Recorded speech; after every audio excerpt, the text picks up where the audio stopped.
평범했던 하루, 배달 중이던 한 남자의 삶이 송두리째 무너졌습니다. 가장으로서, 아버지로서, 그는 아무 잘못도 하지 않았습니다. 하지만 건드려선 안 될 사람을 건드린 그들. 오늘 이야기 절대 놓치지 마세요. 끝까지 함께 하신다면 여러분은 정의란 무엇인가에 대해 다시 생각하게 될 겁니다. 지금 구독과 좋아요로 이 이야기의 끝까지 함께 해주세요. 강진수, 올해 53입니다. 서울 외곽의 낡은 다세대 주택에 살고 있으며 근처 배달 대행 업체에서 일하고 있습니다. 오토바이 한 대로 서울 전역을 누비며 하루 12시간 넘게 달리는 이유는 단 하나. 막내 아들 진우의 대학 등록금 때문입니다. 그는 새벽 5시에 일어나 헬멧을 챙기고 하루를 시작합니다. 아내와는 몇 년 전 이혼했고 두 아들을 혼자 키워왔습니다. 첫째는 군 복무 중이고 둘째 진우는 예체능 계열 진학을 준비하고 있습니다. 아버지, 등록금 걱정 마세요. 장학금도 있고 알바도 하면서 해볼게요. 진우는 그렇게 말하지만 진수는 고개를 저었습니다. 공부만 해. 나머지는 아버지가 다 책임진다. 진수는 몸을 사리지 않고 배달을 뛰었습니다. 비 오는 날에도, 눈 오는 날에도 쉬지 않았습니다. 그는 교통신호와 도로의 요철을 누구보다도 잘 알고 있습니다. 한 손으로 내비게이션을 체크하고 다른 손으로는 음식 가방을 단단히 고정합니다. 고객이 음식을 늦게 받지 않도록 항상 최단 코스를 떠올립니다. 그런 생활을 해온 지 벌써 7년이 넘었습니다. 그의 몸은 만성 관절통과 허리 통증으로 지쳐 있었지만 그는 단 하루도 빠짐없이 출근했습니다. 아버지, 오늘은 좀 쉬세요. 그럴 때마다 그는 헬멧을 쓰며 말했습니다. 쉬면 돈이 안 들어온다. 오늘 하루만 더 타고 온다. 배달이라는 일은 위험합니다. 신호를 무시하는 차량, 갑작스럽게 튀어나오는 보행자, 급한 마음에 속도를 높일 때도 많습니다. 하지만 진수는 항상 신중했습니다. 내가 사고라도 나면 애들한테 누가 밥을 먹여주나. 그 생각 하나로 브레이크를 더 조심히 밟고 배달 가방을 꼼꼼히 다시 확인합니다. 그렇게 하루를 보내고 나면 밤 11시쯤에야 집에 돌아옵니다. 거실 한켠에 놓인 진우의 스케치북을 보며 피곤한 몸을 뉘입니다. 그리고는 조용히 다음 날 알람을 맞추고 잠자리에 듭니다. 내일은 비 예보다. 우비 챙겨야겠군. 그의 인생은 단순하게 반복됩니다. 하지만 강진수에게 그 일상은 가족을 지키는 전부입니다. 이 평범하고 조용한 일상이 곧 뒤바뀌게 된다는 것을 그는 전혀 모르고 있었습니다. 그날은 하루 종일 비가 퍼붓고 있었습니다. 하늘은 잿빛으로 물들어 있었고 도로 곳곳엔 빗물이 고여 있었습니다. 오후 10시 50분, 진수는 마지막 배달콜을 수락했습니다. 위치는 서울 강남구 모처의 고급 빌라 단지였습니다. 오늘은 이거 하나만 더 하고 들어가야겠구만. 그는 중얼이며 비에 젖은 장갑을 조심히 다시 끼웠습니다. 진수는 좁은 골목을 지나 빌라 정문 앞에 도착했습니다. 입구엔 번호키가 달려 있었고 비밀번호는 배달 요청 메시지에 적혀 있었습니다. 103동 502호. 비번은 7351입니다. 조심히 와주세요. 비가 점점 굵어졌고 헬멧에 떨어지는 빗방울 소리가 컸습니다. 진수는 조심히 계단을 올라 5층에 도착했습니다. 그런데 초인종을 눌렀지만 아무런 응답이 없었습니다. 음식 왔습니다. 배달입니다. 몇 번이나 문을 두드려 보았지만 대답은 없었습니다. 그 순간 그는 문이 아주 살짝 열려 있는 걸 확인했습니다. 문을 제대로 안 닫았나? 조심스럽게 문고리를 잡고 살짝 밀어보자 문은 삐걱이며 소리를 내며 열렸습니다. 그 순간 집안에서 낮은 흐느낌이 들려왔습니다. 여성인지 남성인지 분간할 수 없는 소리였지만 그 울음엔 공포가 담겨 있는 듯했습니다. 진수는 한 발짝 물러섰습니다. 뭔가 이상한데. 그러나 본능적으로 그는 그냥 돌아설 수 없었습니다. 혹시 누군가 위급한 상황일 수도 있다는 생각에 휴대폰을 꺼내며 안쪽을 조심스레 바라보았습니다. 어두운 복도, 바닥에는 물 같은 것이 흥건히 퍼져 있었고 거실 쪽에서 희미한 불빛이 번졌습니다. 진수는 한 손에 배달 가방을 든 채 천천히 안으로 발을 들였습니다. 그리고 그가 본 광경은 그 어떤 공포 영화보다 충격적이었습니다. 거실 한복판, 피를 흘리며 쓰러진 남자가 보였습니다. 입에서 피를 토한 채 겨우 숨을 쉬고 있는 듯했습니다. 진수는 급히 119에 전화를 걸었습니다. 여기 강남구 빌라 502호입니다. 사람이 쓰러졌습니다. 피를 많이 흘려요. 전화를 하던 그의 손은 떨리고 있었고 마음은 공포로 얼어붙고 있었습니다. 그리고 그 순간 뒤에서 느껴지는 인기처. 누군가 복도 쪽에서 다가오고 있었습니다. 진수는 본능적으로 몸을 돌렸습니다. 복도 끝에서 남자 둘이 서 있었습니다. 하나는 검은색 비니의 코트를 입고 있었고 다른 하나는 축 늘어진 우산을 들고 있었습니다. 그들은 진수를 보자마자 눈빛을 바꾸었습니다. 야, 저놈 뭐야? 진수는 본능적으로 뒤로 물러났습니다.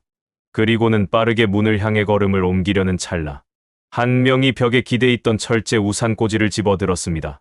진수의 머리 바로 옆을 스치는 듯한 속도로 우산꽂이가 벽을 강하게 가격했습니다. 뭘 본 거야, 지금? 그들 중 하나가 거칠게 소리쳤습니다. 저는 그냥 배달 왔을 뿐입니다. 방금 신고했고 구조대 곧 올 겁니다. 진수는 최대한 침착하게 말했습니다. 그러나 그들은 이미 통제되지 않는 눈빛을 보이고 있었습니다. 그 중 하나는 진수의 핸드폰을 노려보더니 단숨에 달려들었습니다. 진수는 몸을 피하며 휴대폰을 주머니에 쑤셔 넣었지만 그 틈에 어깨를 세게 가격당했습니다. 통증에 휘청였지만 그는 몸을 틀어 다시 문 쪽으로 향했습니다. 저기요. 누구 없어요. 복도에 외쳤지만 대답은 없었습니다. 그 순간 맞은편 문이 살짝 열리려 했고 검은 코트의 남자가 빠르게 그쪽을 향해 위협적인 눈빛을 보냈습니다. 문은 다시 닫혔고 복도는 정적에 휩싸였습니다. 진수는 가까스로 계단 쪽으로 몸을 밀며 빠져나갔습니다. 두 남자는 그를 따라 내려오지 않았지만 그들이 속삭이는 듯한 대화가 등 뒤에서 들려왔습니다. 이 새끼, 얼굴 봤지? 응, 가만 안 둘 거야. 진수는 미에 젖은 계단을 뛰어내려갔습니다. 가슴은 요동쳤고 손은 떨렸습니다. 오토바이로 돌아가면서도 그는 계속 뒤를 돌아보았습니다. 그날 밤 그는 눈을 붙일 수 없었습니다. 계속 떠오르는 것은 피로 물든 거실, 그리고 자신을 노려보던 두 사람의 차가운 눈빛이었습니다. 다음 날 아침, 진수는 가까운 경찰 지구대로 향했습니다. 그는 전날 신고했던 사건에 대해 자세히 말하며 조사 의사를 밝혔습니다. 그러나 담당 형사는 뜻밖에도 차가운 반응을 보였습니다. 그 건은 이미 종결됐습니다. 단순 폭행 사건입니다. 진수는 흥분하며 말했습니다. 단순 폭행이라뇨? 현장에서 쓰러진 남자는 피를 흘리고 있었고 그 집 안에는 위협적인 남자 둘이 있었습니다. 전 그걸 봤습니다. 형사는 굳은 표정으로 말했습니다. 신고 감사드립니다. 하지만 피해자가 고소 의사를 밝히지 않았고 현장 증거도 부족합니다. 더 이상 참고인 조사는 없습니다. 그 말에 진수는 불안감과 분노를 동시에 느꼈습니다. 그가 본 건 명백한 범죄였고 조직적인 분위기였습니다. 경찰서를 나선 그는 한동안 가만히 서 있었습니다. 그리고 자신이 무언가 거대한 것에 스쳐 지나갔음을 본능적으로 느꼈습니다. 그날 저녁, 진수는 집으로 돌아오는 길에 다시 이상한 낌새를 느꼈습니다. 동네 골목 입구에 검은색 밴 한 대가 서 있었고 그 차량의 뒷좌석 창문이 조용히 내려갔습니다. 창문 너머로 어젯밤 봤던 그 남자 중 하나가 무표정한 얼굴로 진수를 바라보고 있었습니다. 진수는 주먹을 꽉 쥐었습니다. 몸이 경직되었습니다. 그는 말없이 걸음을 멈췄고 차량은 다시 조용히 출발했습니다. 그날 밤, 진수는 아들 진우와 저녁 식사를 하며 아무렇지 않은 척했습니다. 아버지, 오늘도 늦게까지 하셨어요? 그래. 요즘은 배달이 좀 밀려서 말이지. 진우는 아무것도 모른 채 웃었습니다. 진수는 그 미소가 깨질까 두려웠습니다. 그날 밤, 진수는 문을 2번 잠그고 자기 전 오토바이 열쇠와 휴대폰을 머리맡에 두었습니다. 그리고 한 가지 다짐을 했습니다. 가족만은 절대 건드리게 두지 않겠다. 강진수는 몰랐습니다. 이제 시작이라는 것을. 조직은 그를 단순한 방관자가 아닌 위협으로 보기 시작했다는 사실을 말입니다. 다음 날 아침, 진수는 배달을 나가기 위해 골목에 세워둔 오토바이로 향했습니다. 비는 그쳤지만 도로는 여전히 젖어 있었고 공기는 눅눅했습니다. 그는 시동을 걸기 위해 오토바이 옆에 섰고 그 순간 무언가 눈에 띄었습니다. 앞 유리에 끼워진 갈색 봉투 하나. 흔한 광고 전단지처럼 보였지만 두께가 이상했습니다. 진수는 봉투를 조심히 꺼냈습니다. 이름도 발신인도 없었습니다. 조심스레 열어보니 안에는 한 장의 사진과 짧은 문장이 적힌 쪽지가 들어 있었습니다. 사진에는 진우가 등굣길에 가방을 메고 골목을 지나가는 장면이 담겨 있었습니다. 그리고 그 아래 종이에는 이렇게 적혀 있었습니다. 침묵하면 가족은 안전합니다. 진수의 심장이 내려앉았습니다. 손이 떨렸고 숨이 막혔습니다. 주위를 둘러보았지만 골목엔 아무도 없었습니다. 그는 봉투를 접어 주머니에 넣고 휴대폰을 꺼내 진우에게 전화를 걸었습니다. 진우야, 지금 어딨어? 학교 도착했니? 응, 아버지. 조금 전에 도착했어요. 왜요? 아니야, 그냥. 잘 도착했는지 궁금해서. 그날 하루 종일 진수는 배달을 하면서도 뒷골목을 계속 확인했습니다. 차량을 확인하고 따라오는 이가 있는지 살폈습니다. 사건은 이제 조직의 손에 넘어가 있었습니다. 진수는 스스로 느꼈습니다. 그들은 경찰보다 빨랐고 더 집요했으며 더 잔인했습니다. 퇴근 후 그는 동네 슈퍼에서 CCTV 설치 문의를 했고 밤에는 가스배관 창문까지 이중으로 막았습니다. 잠든 진우 방 앞에서 잠시 멈춰섰을 때 진수는 조용히 문틈 넘어 아이의 숨소리를 들었습니다. 그 숨소리가 평범하게 들리는 지금 이 순간이 얼마나 소중한 것인지 깨달았습니다. 지켜야 한다. 어떤 일이 있어도 절대 무너지지 않겠다. 진수는 처음으로 싸울 결심을 했습니다. 그날 밤 진수는 잠들지 못했습니다. 가슴이 무겁게 짓눌렸고 창밖을 보는 눈은 계속 날카로워졌습니다. 무언가가 이미 선을 넘었다는 것을 알고 있었기 때문입니다. 새벽 3시경 그는 조용히 일어나 작은 탁자 앞에 앉았습니다. 종이와 펜을 꺼내 무언가를 쓰기 시작했습니다. 만약 무슨 일이 생기면 이걸 경찰에 넘겨라. 첫 문장은 그렇게 시작했습니다. 배달 어플 내 기록, 위치 정보, 사진 봉투 내용까지 차근차근 써내려갔습니다. 이 편지는 봉투에 넣어 진우의 책상 서랍 깊숙이 감춰두었습니다. 그것이 아버지로서 할 수 있는 최소한의 방어였기 때문입니다. 아침이 되자마자 진수는 사설보안업체를 찾았습니다. 그는 자신이 사는 집 주변에 카메라를 설치해달라고 요청했고 모든 출입문에 경보 장치를 설치했습니다. 누구 오기로 했습니까? 라는 질문에 그는 짧게 대답했습니다. 예정된 방문자는 없습니다. 침입자를 막고 싶습니다. 그날 오후 그는 일부러 몇 건의 배달을 수락한 뒤 자신을 따라붙는 차량이 있는지를 확인했습니다. 그리고 세 번째 배달지에서 확신을 얻었습니다.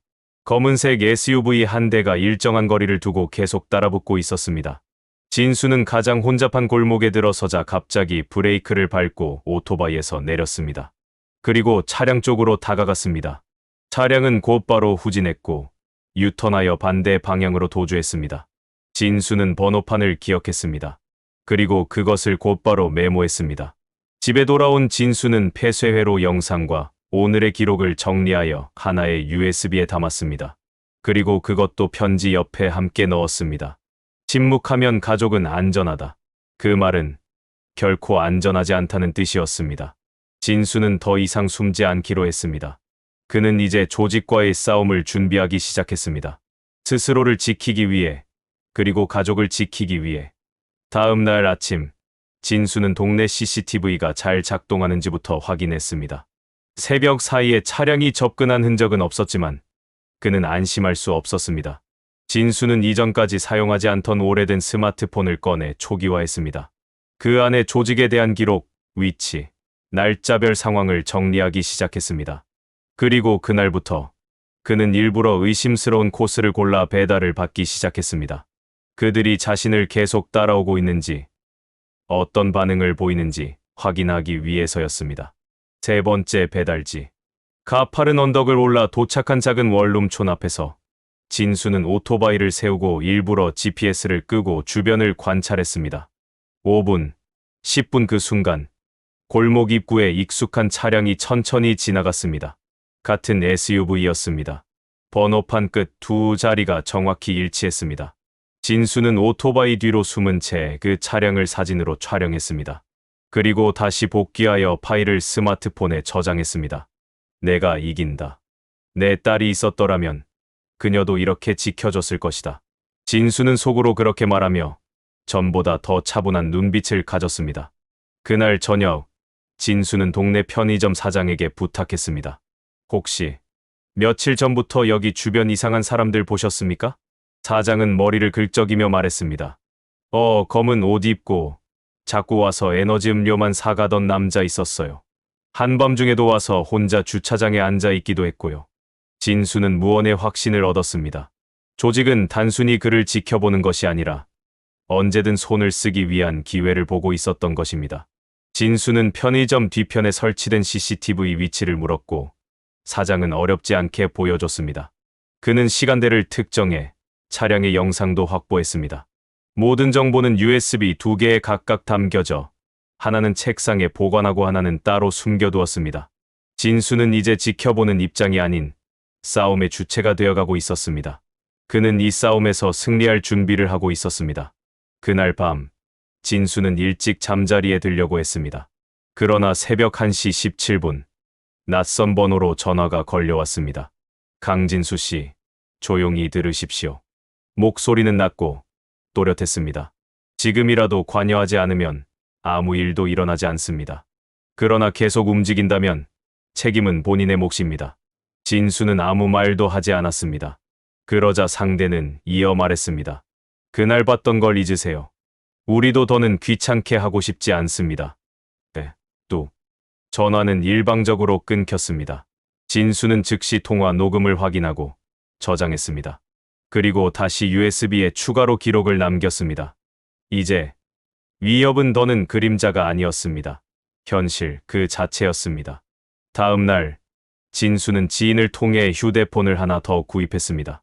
새 기기로는 통신을 하지 않고 오직 자료 보관과 외부 메시지 접속용으로만 사용했습니다.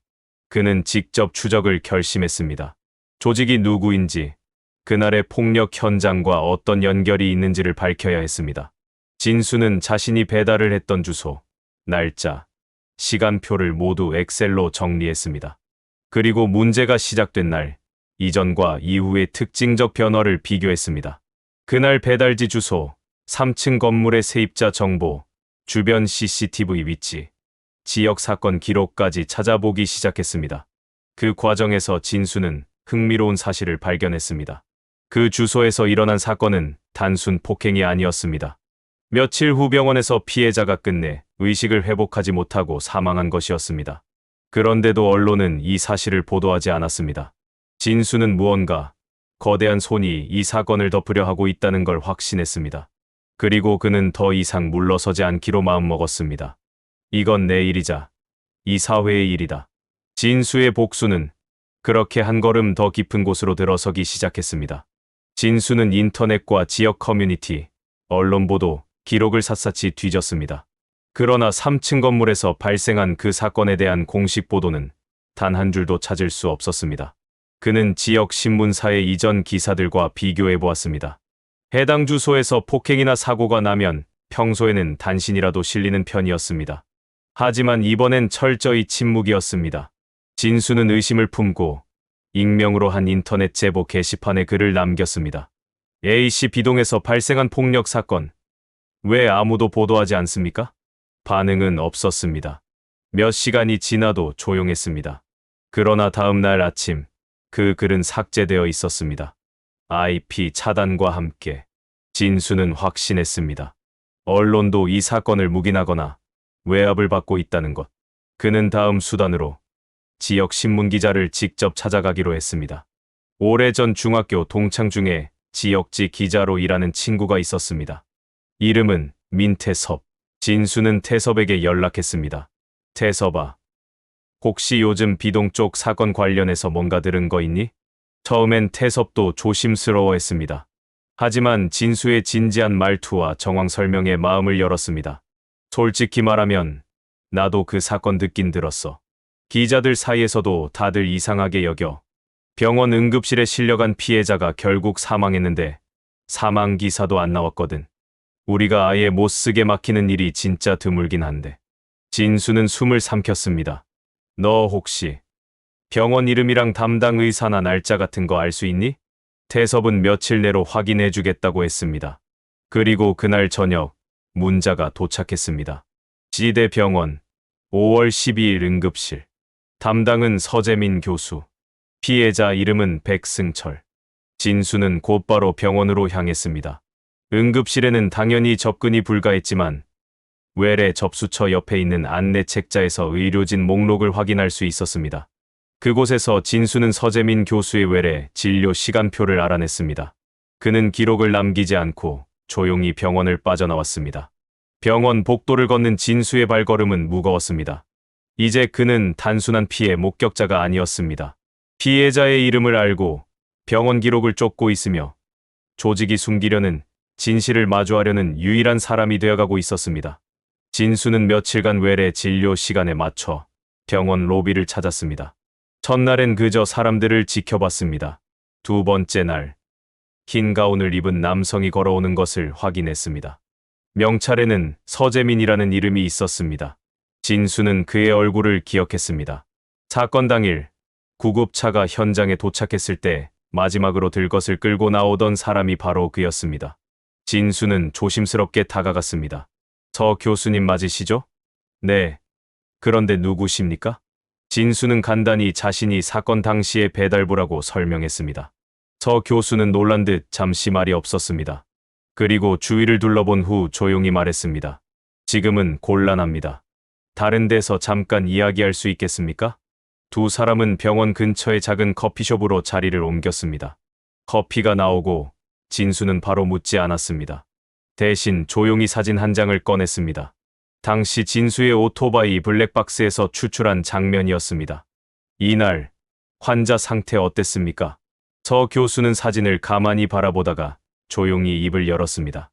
상처는 외상이었지만 뇌 손상이 심각했습니다. 솔직히 말해서 도착 당시 이미 뇌출혈은 되돌릴 수 없었습니다. 진수는 고개를 끄덕였습니다. 혹시 누가 그 피해자에 대해 접근하거나 병원 쪽으로 연락한 적이 있습니까? 서 교수는 한참을 망설이다가 말했습니다. 사실 병원 측으로 해당 환자 관련 정보는 외부에 공유하지 말라는 공문이 내려왔습니다. 이상했지만 병원 입장에선 따를 수밖에 없었습니다. 진수는 순간 머릿속이 얼얼해졌습니다. 조직의 손은 단지 거리의 위협에만 머물러 있지 않았습니다. 병원, 언론, 심지어 의료 정보까지 통제하고 있었습니다. 교수님, 저 그날 현장을 봤습니다. 경찰은 수사하지 않았고 조직은 저를 협박하고 있습니다. 지금 이 순간에도요. 서 교수는 진지한 표정으로 고개를 끄덕였습니다. 진짜로 뭔가 해보시려는 겁니까? 해야 합니다. 이대로 끝나면 또 누군가 당할 겁니다. 그 말에 서 교수는 조용히 지갑에서 명함 한 장을 꺼내 건넸습니다. 혹시 다음 주 월요일 오전 9시 제가 비번이라 외래가 없습니다. 그때 오시면 몇 가지 더 보여드릴 수 있을 겁니다. 진수는 명함을 받아들며 고개를 숙였습니다. 어쩌면 진실의 문은 조금씩 열리고 있었습니다. 월요일 오전 9시 진수는 약속대로 병원 근처 카페에 도착했습니다.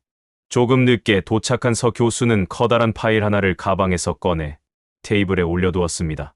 이 안에는 백승철 씨의 치료 경과, 응급진료 기록, 뇌출혈 진단서 사본이 있습니다.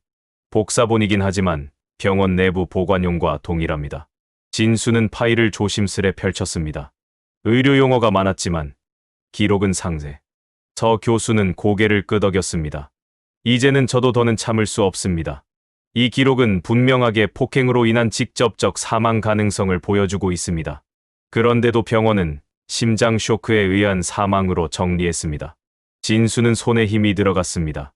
그렇다면 이걸로 공식 제보가 가능하겠습니까? 조건이 있습니다. 서 교수는 주변을 둘러보고 목소리를 낮췄습니다. 절대 제 이름은 드러나지 않아야 합니다. 익명 제보로 처리되도록 하세요. 그렇지 않으면 저도 병원에서 퇴출당할 수 있습니다. 진수는 고개를 끄덕였습니다. 그리고 핸드폰에 있는 노트 앱을 열어 제보 내용 작성을 시작했습니다. 피해자 백승철. 비동 사건. 공식 기록은 심장 쇼크. 실제는 심각한 외상성 뇌출혈. 조직의 개입, 정황 존재. CT 기록. 응급 상황 시간표. 영상 확보. 진수는 이 파일을 언론사, 시민단체, 법률 지원기관 세 곳에 동시에 이메일로 보냈습니다. 각기 다른 시간대에 다른 이름으로 말입니다. 그날 밤 진수는 집에 돌아와 문을 잠그고 불을 끈 채 조용히 앉았습니다. 그의 숨은 느렸지만 깊었습니다. 이제 되돌릴 수 없는 선을 넘어선 것이었습니다. 진수는 침착하게 중얼거렸습니다. 이제부터 시작이다. 내 놈들, 두고 보자. 진수가 이메일을 보내고 이틀이 지났을 무렵 이상한 낌새가 느껴지기 시작했습니다. 우선 집 앞 가로등 밑에 며칠 전부터 낯선 차량이 주차돼 있었습니다. 차는 매일 새벽에 바뀌었고 번호판도 지방 번호와 혼합된 임시 등록 양식이었습니다. 진수는 창문을 조심히 열고 쌍안경으로 차량 안을 살폈습니다. 어두워 얼굴은 분간할 수 없었지만 운전석에는 사람이 앉아 있는 듯했습니다. 그 다음 날 진수는 오토바이를 타고 일부러 먼 우회로를 통해 집에 돌아왔습니다. 그런데도 그 차량은 어느 순간 다시 그의 집 근처에 있었습니다. 누군가가 그의 움직임을 추적하고 있는 것입니다. 진수는 CCTV와 블랙박스를 다시 점검했습니다. 자신이 보낸 메일이 도달한 이후부터 누군가가 본격적으로 자신을 감시하기 시작한 것입니다. 그리고 다음 날 새벽, 진수는 현관문 앞에 놓인 작은 박스를 발견했습니다. 박스에는 열어보면 후회할 겁니다라는 손글씨 쪽지가 붙어 있었습니다. 진수는 박스를 열지 않고 그대로 사진을 찍고 장갑을 낀 손으로 뒷마당 구석에 묻었습니다. 혹시나 있을 지문 혹은 증거를 보존하기 위함이었습니다. 그날 저녁, 진수는 다시 익명 계정으로 세 곳의 제보처에 후속 메일을 보냈습니다. 감시와 위협이 시작되었습니다. 안전 조치를 부탁드립니다. 파일은 백업되어 있으며 공개 가능 상태로 보관 중입니다. 그리고 마지막 문장. 저는 끝까지 갈 것입니다. 진수는 더 이상 두려워하지 않았습니다. 분노는 공포를 집어삼켰고 이제 그는 정면으로 부딪힐 준비가 되어 있었습니다. 진수가 익명 메일을 발송한 이후 서울의 한 중견 언론사 내부에서 조용한 움직임이 시작되었습니다. 그 중심에는 장도희 기자가 있었습니다. 사회부 소속으로 수많은 부정부패와 내부 고발 사건을 다뤄온 그녀는 익명으로 도착한 이메일 하나에 이끌려 밤새 자료를 분석했습니다. 진수의 제보 파일에는 당시의 블랙박스 영상, CT 스캔 이미지, 응급 진료 기록 사본, 그리고 의료인이 작성한 내부 보고서까지 포함되어 있었습니다. 모든 자료가 한 가지를 가리키고 있었습니다. 폭행치사, 그리고 조직적인 은폐. 다음 날 아침, 장 기자는 팀장에게 조심스럽게 제보건을 보고했습니다. 선배, 이건 단순한 제보가 아닙니다.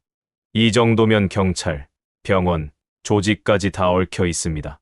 하지만 팀장은 서류를 한참 넘긴 뒤 차갑게 말했습니다. 도희야, 우리 광고 어디서 들어오는지 모르진 않지. 정적이 흘렀습니다. 장 기자는 말없이 고개를 끄덕였고 그대로 자리에서 일어났습니다. 퇴근 후 그녀는 진수에게 조심스럽게 메일을 보냈습니다. 귀하의 제보를 확인했습니다. 공식 보도는 어렵지만 내부 검토는 계속됩니다. 안전한 채널로 연락 바랍니다. 진수는 가명을 사용해 회신했고 두 사람은 텔레그램을 통해 안전하게 대화를 시작했습니다. 동시에 진수는 또 하나의 이상한 낌새를 감지했습니다. 클라우드에 저장해둔 제보 파일 중 일부가 외부 접속 시도를 받았다는 로그가 뜬 것입니다. 누군가가 침입을 시도한 것입니다. 진수는 즉시 모든 암호를 바꾸고 데이터를 외장하드 여러 개로 분산 저장했습니다. 그 중 하나는 가장 믿을 수 있는 후배, 용준에게 건넸습니다. 혹시 나한테 무슨 일 생기면 그거 언론이나 변호사한테 넘겨줘. 형, 도대체 무슨 일이에요? 지금은 묻지 말고 그냥 지켜줘. 다음 날, 진수는 장 기자와의 첫 대면을 위해 공공도서관 뒤편 벤치에 앉아 있었습니다. 멀리서 걸어오는 한 여인. 가볍게 인사를 건네며 그녀가 말했습니다. 제가 장도희입니다. 지금부터는 제가 도와드리겠습니다. 장 기자와의 첫 만남 이후 진수는 이전과는 전혀 다른 종류의 감각을 느끼기 시작했습니다. 말로 설명할 수 없는 섬뜩한 감시의 시선. 누군가가 그를 지켜보고 있다는 느낌이 전신을 감쌌습니다. 그날 밤, 그는 귀갓길에서 누군가의 발소리를 들었습니다. 발걸음은 일정했고 일정 거리 이상 가까워지지 않았습니다. 진수는 일부러 골목길로 방향을 틀었습니다. 하지만 그 소리는 계속 뒤따라왔습니다. 그는 골목 끝 노란 가로등 아래에서 잠시 멈춰 섰습니다. 발소리도 함께 멈췄습니다. 누구세요? 조용했습니다. 아무 대답도 없었습니다. 그는 핸드폰 플래시를 켜 뒤를 비췄습니다. 그러나 골목은 비어 있었습니다. 바람만이 천천히 지나갔습니다. 진수는 다음 날부터 주변 경계에 더욱 신경을 쓰기 시작했습니다. 집에 들어가기 전 반드시 주변을 두세 번 확인했고 창문마다 커튼을 치고 잠겼습니다. 그리고 대문과 현관문, 뒷문까지 모두 보강 자물쇠를 달았습니다. 이튿날 밤, 진수는 컴퓨터를 켜고 이메일을 정리하던 중 이상한 메시지를 발견했습니다. 당신은 너무 멀리 갔습니다. 라는 문장 하나가 송신자 정보 없이 수신함에 도착해 있었습니다. 그는 화면을 바라보며 긴 숨을 내쉬었습니다. 그리고 조용히 말했습니다. 그래, 멀리 간 거 맞아. 근데 이제는 돌아갈 수 없어. 진수는 이 위협을 경찰에 신고할 수도, 주변에 말할 수도 없었습니다. 이미 그는 혼자 싸우고 있는 전쟁터에 깊숙이 들어와 있었기 때문입니다. 다음 날, 장 기자에게 연락이 왔습니다.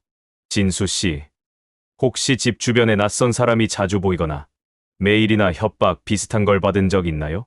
진수는 잠시 침묵하다가 대답했습니다. 네. 지금도 누가 저를 감시하는 것 같습니다. 장 기자는 목소리를 낮췄습니다. 조심하셔야 합니다. 우리가 건드린 쪽은 단순한 조직이 아닙니다. 이미 저희 신문사 내부도 누군가가 자료를 빼내려는 움직임이 있어요. 진수는 고개를 끄덕였습니다. 점점 외부의 압박은 강해지고 있었고 시간은 많지 않았습니다. 하지만 그는 더 이상 물러서지 않을 준비가 되어 있었습니다. 다음 단계는 증거를 공개하는 일이었습니다. 진수는 서재민 교수가 제공한 의료기록 사본과 영상자료, 장도희 기자가 분석한 정황을 모두 하나로 엮었습니다. 영상 편집 프로그램을 켜고 내레이션을 녹음하며 자료를 연결했습니다. 여러분은 지금 한 배달부 아버지의 이야기를 보고 계십니다. 그는 목숨을 걸고 진실을 밝히려 했고 지금도 어딘가에서 감시당하고 있습니다. 편집된 영상은 총 12분. 병원 내부 사진, 응급실 CCTV 일부, 경찰의 부실 대응, 의문스러운 사망진단서까지 한눈에 담긴 영상이었습니다. 진수는 이 영상을 익명 유튜브 채널을 개설해 업로드했습니다. 제목은 배달 중 목격한 살인, 그리고 침묵의 카르텔. 업로드 이후 3시간, 영상 조회수는 급격히 증가하기 시작했습니다.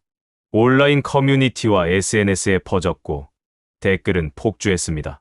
이게 실화라면 미친 거 아닙니까? 경찰이 왜 가만히 있는 건지 이해가 안 되네요. 이 사람 보호해줘야 되는 거 아닌가요? 장도희 기자는 이 여론을 바로 언론 내부 SNS 채널로 공유했고 몇몇 후배 기자들이 조심스럽게 메시지를 보냈습니다. 장 선배, 이거 진짜입니까?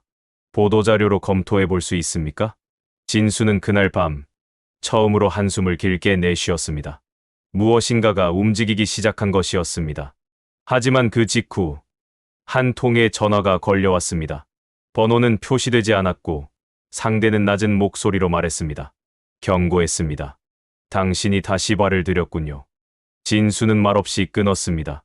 그리고 그 밤 창문 밖에서 한 차량이 한참 동안 시동을 끄지 않은 채 머물러 있었습니다. 그럼에도 그는 두려워하지 않았습니다. 이제는 내 목소리를 되돌릴 수 없습니다. 진수의 반격이 시작된 순간이었습니다. 진수가 업로드한 영상은 뉴스보다도 빠르게 번졌습니다. 각종 커뮤니티, 포털의 실시간 검색어 상위권에 배달부 진수, 병원 폭행 사건, 조직 은폐 등이 올랐습니다. 유튜브 영상은 24시간 만에 100만 조회수를 돌파했고 몇몇 인플루언서와 시사 유튜버들이 영상을 분석하는 2차 콘텐츠를 올리기 시작했습니다. 이거 진짜면 이거 하나로 영화 나옵니다. 피해자분 꼭 보호 조치 들어가야 해요. 누가 이거 그냥 넘기면 안 됩니다. 공론화가 시작된 것입니다. 장도희 기자는 이를 기점으로 사내 조사팀의 외부 압력을 회피할 수 있도록 요청했고 익명의 제보자라는 이름으로 1차 기사 작성을 허가받았습니다. 그 시각 해당 병원 이사회에는 긴급 비공개 회의가 소집되었습니다. 영상 속 응급실 CCTV 일부가 병원 기록 시스템에서 유출된 것이 확인되었기 때문입니다. 그리고 그 접속 기록에는 서재민이라는 이름이 남아 있었습니다. 저 사람, 우리 병원 사람 맞아? 예. 영상의 CT 스캔도 이 사람이 보관하던 DB에서 복사된 걸로 보입니다. 이사회에서는 서 교수에 대한 징계 검토가 논의되기 시작했습니다. 한편 진수를 위협하던 조직 측에서도 움직임이 감지되었습니다. 영상의 병원 측만이 아닌 조직 인물이 모자이크 처리로 등장해 있었기 때문입니다. 그 중 한 명은 이미 전과 기록이 있는 인물로 전직 건달 출신이라는 것이 커뮤니티에서 밝혀졌습니다. 조직은 내부 회의를 통해 진수의 소재를 파악하려는 움직임을 다시 시작했고 한편으로는 사과 및 수습이라는 명분으로 병원 측과 접촉을 시도했습니다. 그러나 이 모든 움직임은 이미 언론 내부에도 일부 포착되었고 장 기자는 후속 보도를 위해 진수에게 다시 연락했습니다. 이제 실명 공개하실 수 있겠습니까? 진수는 조용히 숨을 들이켰습니다. 그리고 말했습니다. 지금까지는 피해자였지만 이제는 제가 고발자입니다. 그 말은 곧 게임의 규칙이 바뀌었다는 뜻이었습니다. 진수의 실명 공개 이후 온라인은 다 한 번 들끓기 시작했습니다.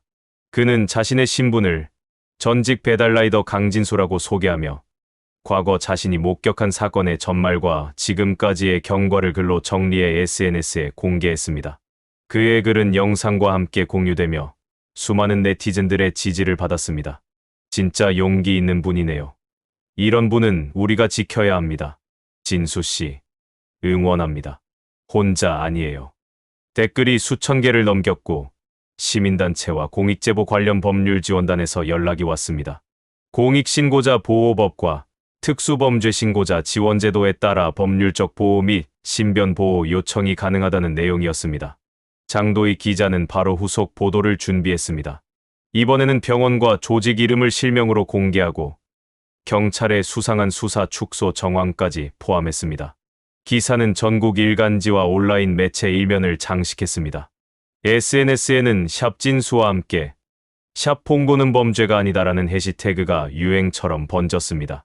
그와 동시에 진수의 동네 앞에는 경찰차 한 대가 배치되었습니다. 신변 보호 요청이 받아들여진 결과였습니다. 그러나 평온은 오래가지 않았습니다.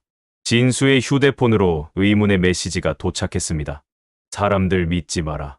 결국 혼자일 테니까. 진수는 잠시 정지된 듯 서 있었습니다. 하지만 이내 고개를 들었습니다. 이제 나 혼자가 아닙니다. 그 순간 진수는 문득 떠올랐습니다. 자신이 처음 이 일을 목격했던 날, 배달 가방에 남겨졌던 검붉은 핏자국. 그것은 시작이 아닌 끝을 암시하는 것이었습니다. 이제 진수는 고발자에서 투사로 변해가고 있었습니다. 그리고 그를 지지하는 이름 없는 연대가 조용히 움직이기 시작했습니다. 진수의 폭로와 실명 공개 이후 전국적 반향이 일어났습니다. 병원 측은 공식적으로 해명 자료를 발표했지만 누리꾼들의 반응은 냉소적이었습니다. 수술 기록이 없다면서 어떻게 사망했는지 설명해 보세요. 그럼 그날 응급실 CCTV 삭제는 왜 했는지도 해명하시죠. 댓글이 줄줄이 달리며 병원 홈페이지는 마비되었습니다. 병원 이사회 내부에서는 비상대책회의가 이어졌고 몇몇 이사진들은 사퇴를 고려하기 시작했습니다. 조직 측 내부 역시 분열 조짐이 보였습니다. 중간 보스급 인물이 언론을 통해 실명으로 언급되자 하부 조직원들은 동요하기 시작했고 일부는 자진해산을 고려하고 있다는 첩보도 돌았습니다. 그 시각 진수는 새로운 증거를 입수했습니다. 서재민 교수를 통해 전달받은 병원 내부 고발자의 음성 녹취 파일이었습니다.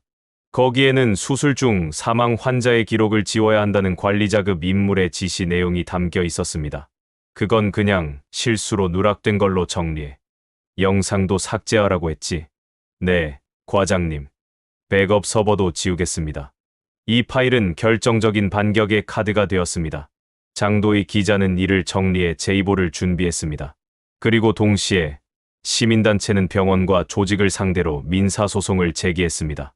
진수는 이제 더 이상 개인이 아니었습니다. 그의 곁에는 증거, 여론, 법률 지원, 언론이 함께하는 연대의 방패가 생겨난 것이었습니다. 그러나 조직 측도 반격을 준비하고 있었습니다. 조용히, 아주 치밀하게. 20부 조직의 최후 통첩 19억 1302만 130. 영상의 파장은 전국을 넘어 해외 언론에도 퍼졌습니다. BBC와 알자지라 등 해외 뉴스가 진수의 폭로를 국제적 공익 제보 사례로 다루기 시작했습니다. 진수는 인터뷰 요청을 받았지만 조심스러웠습니다. 보복 위험은 여전히 존재했기 때문입니다. 그러던 중 장도희 기자가 진수에게 전달한 한 통의 메일이 있었습니다. 발신자는 익명, 첨부 파일에는 조직 내부의 지출 장부가 정리된 문서가 담겨 있었습니다. 거기엔 병원, 경찰서, 정치 후원금이란 항목과 함께 수억 원의 금액이 적혀 있었습니다. 이게 사실이면 단순한 의료 사고 은폐를 넘어선 부패 카르텔입니다. 그 말대로 이 문서는 모든 연결고리를 보여주는 결정적 증거가 되었습니다. 그리고 바로 그날 밤, 진수의 집 앞에 정체불명의 차량 2대가 정차했습니다. 창밖으로 보이는 검은 양복 차림의 남성들, 그리고 그들 중 하나는 조용히 문을 두드렸습니다. 강진수 씨, 대화가 필요합니다. 진수는 말없이 문을 바라봤습니다. 손에는 휴대전화가 들려 있었고 경찰 긴급번호가 눌린 상태였습니다. 그 순간 그들은 더 이상 문을 두드리지 않았습니다. 차량은 천천히 뒤로 물러나 사라졌고 다음 날 진수는 경찰과 함께 CCTV를 분석해 번호판 일부를 확보했습니다. 그러나 그날 밤 또 다른 메시지가 도착했습니다. 가족을 지키고 싶다면 더 나서지 마라. 진수는 깊은 숨을 내쉬었습니다. 그리고 조용히 답장을 보냈습니다. 가족을 지키는 법을 이제 내가 선택합니다. 이제 진수의 싸움은 단지 정의를 밝히는 것을 넘어 직접적 위협과 맞서는 국면으로 넘어가고 있었습니다. 그리고 그는 포기하지 않기로 했습니다. 진수는 입수한 내부 장부를 디지털 포렌식 전문가에게 분석 의뢰했습니다. 파일의 원본 생성자 정보에는 놀랍게도 병원 행정실 실장 한기문의 이름이 남아 있었습니다. 그는 병원 내 누구보다 조직과 가까운 인물로 알려진 자였습니다. 한기문은 언론과 경찰을 관리하는 창구였으며 병원과 조직을 잇는 중개인 역할을 해왔습니다. 그러나 그의 이름이 파일 원본에 등장했다는 것은 그가 내부 제보자일 가능성도 배제할 수 없다는 뜻이었습니다. 장도희 기자는 그와의 직접 접촉을 시도했습니다. 예상보다 순조롭게 통화가 연결되었고 한기문은 짧게 말했습니다. 이 일에서 손 떼고 싶습니다. 협조하겠습니다. 하지만 조건이 있습니다. 조건은 간단했습니다. 진변 보장과 증인 보호 신청, 그리고 진수와의 직접 접촉 금지. 그날 밤, 장 기자는 진수를 불러 말했습니다. 이 싸움, 곧 판이 뒤집힐 겁니다. 하지만 그 전에 우리 쪽에도 내부 누수가 있다는 걸 알아야 합니다. 그 말에 진수는 눈을 가늘게 떴습니다. 누군가 정보를 빼내 조직에 전달하고 있다는 의미였습니다. 다음 날, 진수의 SNS 계정이 해킹당한 정황이 포착되었습니다. 영상의 원본 데이터 일부가 삭제됐고 일부는 조작된 형태로 퍼지기 시작했습니다. 진실은 공격받고 있습니다. 장 기자는 사설 사이버 보안팀을 투입했고 진수는 SNS 생방송을 통해 직접 입장을 밝혔습니다. 저는 단 한 줄도, 단 한 장면도 거짓 없이 여러분께 보여드리고자 했습니다. 누군가는 이를 방해하려 하겠지만 진실은 결국 드러나게 되어 있습니다. 그 방송은 30분 만에 50만 명이 시청하며 실시간 댓글이 폭주했습니다. 그리고 그날 병원 측에서 한기문 실장이 의료윤리 위반이라는 이유로 해임되었다는 보도가 나왔습니다. 하지만 사람들은 이미 알고 있었습니다. 그가 바로 그들을 무너뜨릴 트리거라는 것을. 진수는 장기전을 대비해 안전한 제보자 보호소로 이동했습니다. 그곳에서 그는 기자, 변호사, 시민단체와 긴밀히 연결된 가상의 온라인 네트워크를 통해 외부와 소통하고 있었습니다. 그러던 어느 날, 시민단체 계정으로 고발에 필요한 추가 증거가 있다는 익명의 연락이 도착했습니다. 첨부된 좌표와 함께 실제 의료 영상 파일을 USB로 넘기겠다는 내용이었습니다. 장도희 기자는 조심스럽게 의견을 냈습니다. 진수 씨가 직접 갈 필요는 없습니다. 의심스럽습니다. 하지만 진수는 고개를 저었습니다. 여기서 멈추면 안 됩니다. 만약 진짜라면 이건 조직의 심장을 겨눌 수 있는 증거일지도 모릅니다. 진수는 조용히 출발했고 좌표에 도착한 그는 황폐한 공장 부지에 도착했습니다. 어둠이 깔린 그곳, 누군가의 인기척이 느껴졌습니다. 강진수 씨 맞으시죠? 목소리는 낮고 침착했습니다. 남자는 모자를 눌러 쓰고 있었고 검은 가방을 꺼내 건넸습니다. 이 안에 있습니다. 대신 제가 여길 나간 뒤 10분 후에 열어주세요. 진수는 고개를 끄덕였고 그 남자는 어둠 속으로 사라졌습니다. 시간이 흘러 진수는 가방을 열었습니다. 그러나 그 안에는 USB도 문서도 없었습니다. 대신 한 장의 쪽지. 넌 너무 멀리 왔다. 이제 돌아갈 길은 없다. 그리고 동시에 뒤편 철문이 쾅 소리를 내며 닫혔습니다. 철창 같은 문이 잠겼고 진수는 안에 갇히고 말았습니다. 그 순간 휴대폰 신호도 끊겼습니다. 진수는 즉시 상황을 파악하고 벽을 두드리기 시작했습니다. 몇 분 뒤 반대편 철문이 열리며 낯선 인물이 등장했습니다. 당신이 조직을 건드린 값 지금부터 치르게 될 겁니다. 다음 이야기는 진수가 조직이 파놓은 함정에 빠지며 전환점이 되는 순간입니다. 이 위기 속에서 진수는 어떻게 살아남고 진실을 끝까지 지킬 수 있을까요? 진수는 차가운 콘크리트 바닥에 무릎을 꿇었습니다. 쇠창살 너머로 들리는 발소리, 그리고 형광등이 하나씩 켜지며 방 안을 서서히 밝히기 시작했습니다. 곧이어 등장한 사내둘이 진수를 거칠게 일으켜 세웠습니다. 그중 한 명은 가죽 장갑을 낀 손으로 진수의 뺨을 때렸습니다.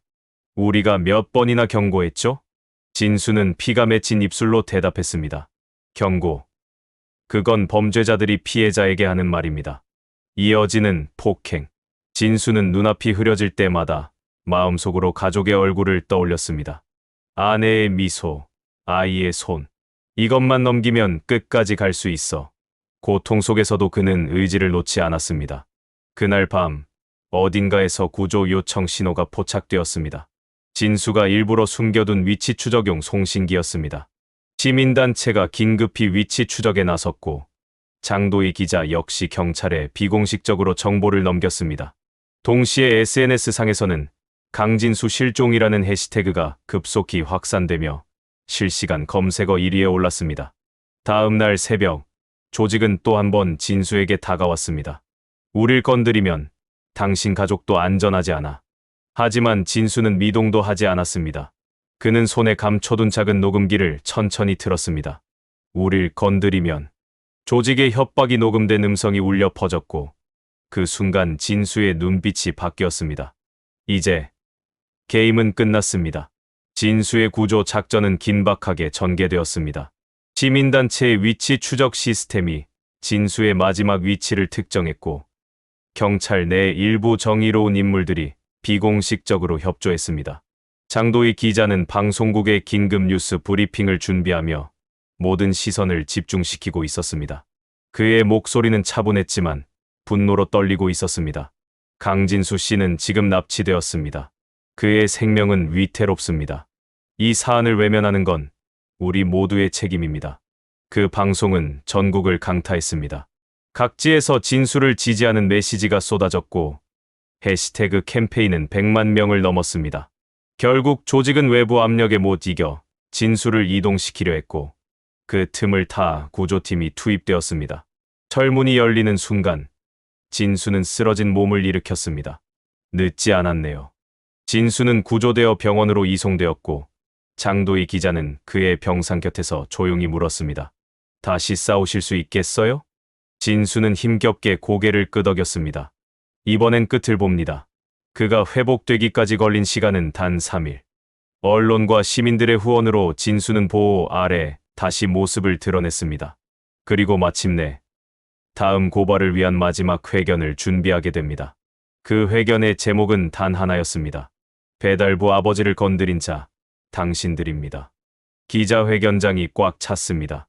카메라 셔터 소리가 연신 터지고 현장에는 수많은 취재진과 시민들이 몰렸습니다. 단상 위에 선 진수는 침착한 눈빛으로 관중을 바라보았습니다. 왼쪽 손에는 붕대를 감고 있었고 목소리는 조금 쉰 듯했지만 단단했습니다. 저는 강진수입니다. 배달부였고 지금은 피해자이며 동시에 증언자입니다. 순간 장내가 조용해졌습니다. 누군가의 죽음을 목격했고 그것을 숨기려 했던 거대한 조직을 마주했습니다. 그들이 저를 공격한 이유는 단 하나. 제가 진실을 봤기 때문입니다. 진수는 떨림 없이 준비된 자료를 꺼내 들었습니다. 그 안에는 병원에 은폐된 CCTV, 사망자 기록 조작 문건, 내부자의 증언 영상이 모두 담겨 있었습니다. 이 파일은 곧 검찰과 시민위원회에 제출될 것입니다. 이 싸움은 더 이상 저 혼자의 것이 아닙니다. 이건 우리가 함께 밝히는 정의의 기록입니다. 장내는 숨을 죽인 듯 조용했고 곧이어 폭발적인 박수 소리와 환호가 터졌습니다. 기자들의 질문이 이어졌지만 진수는 짧게 마무리했습니다. 저는 싸움을 시작했지만 끝은 여러분이 함께 만들어 주셔야 합니다. 그날 저녁 진수의 기자회견은 모든 방송과 포털 메인을 장식했고 국민청원과 진상조사 요구가 들불처럼 번졌습니다. 주기자회견 이후 국민 여론은 걷잡을 수 없이 들끓었습니다. 하루 만에 청와대 청원 참여자는 50만 명을 넘었고 진수의 이름요 포털 실시간 검색어 상위권을 계속해서 차지했습니다. 결국 정부는 공식 발표를 내놓았습니다. 진상조사위원회가 즉시 구성될 것이며 해당 병원 및 관계 기관에 대한 전면 수사에 착수하겠습니다. 이 발표 이후 검찰은 긴급 압수수색을 단행했고 병원 이사장실과 연구소, 회계, 장도희 기자는 진수와 함께 조사 진행 상황을 취재하며 공개된 자료 중 일부를 뉴스에 보도했습니다. 환자 동의 없는 임상시험, 사망 환자 기록 누락, 그리고 내부 고발자를 징계한 정황 등이 드러났습니다. 그들은 사람을 실험 대상으로 취급했습니다. 우리가 묵과했다면 지금도 누군가는 침묵 속에서 사라졌을 것입니다. 한편 조직은 다시 움직이기 시작했습니다. 그들의 핵심 자금원이 외국 계열의 의료 재단이라는 정보가 드러나며 수사는 국제 공조로 확대되었습니다. 진수는 기자회견 이후 집에 돌아오지 않았습니다. 그는 한 시민보호시설에 머물며 남은 증거 정리를 계속하고 있었습니다. 그가 바라보는 창밖에는 비가 내리고 있었고 그는 중얼거렸습니다. 이 비가 그치면 진짜 싸움이 시작되겠지. 수사 개시 이후 국민청원 참여수는 100만 명을 넘겼고 시민단체들은 전국 각지에서 병원 앞 시위를 조직했습니다. 병원 측은 공정한 수사를 기다리겠다는 짧은 입장을 냈지만 내부 혼란은 극에 달했습니다. 검찰은 병원의 회계 장부에서 비자금 조성 정황을 확보했고 조직의 해외 자금 흐름이 국내로 들어온 경로까지 추적했습니다. 이 수사에 국제금융범죄 수사국이 합류하며 본격적인 국제 공조가 시작되었습니다. 진수는 시민보호시설에서 빠져나와 장도희 기자와 함께 국회 청문회에 참석했습니다. 수많은 카메라 앞에서 그는 다시 증언을 시작했습니다. 제가 본 것은 사람의 죽음이었습니다. 그리고 그것을 덮기 위한 수많은 거짓과 침묵이었습니다. 청문회장은 숨소리 하나 없이 고요했습니다. 진수는 단호한 어조로 말을 이었습니다. 이 일은 단순히 병원의 문제가 아닙니다. 구조 전체가 그 안에 있는 사람들이 얼마나 쉽게 진실을 외면하는지 보여주는 사례입니다. 그날 청문회 이후 국회는 특별수사권을 검찰에 부여했고 조직 내 고위 인물 2명이 출국을 시도하다 공항에서 체포되었습니다. 그중 한 명은 병원 이사장이자 외국 재단의 국내 총괄이었습니다. 그가 체포되며 병원의 중심부가 흔들리기 시작했습니다.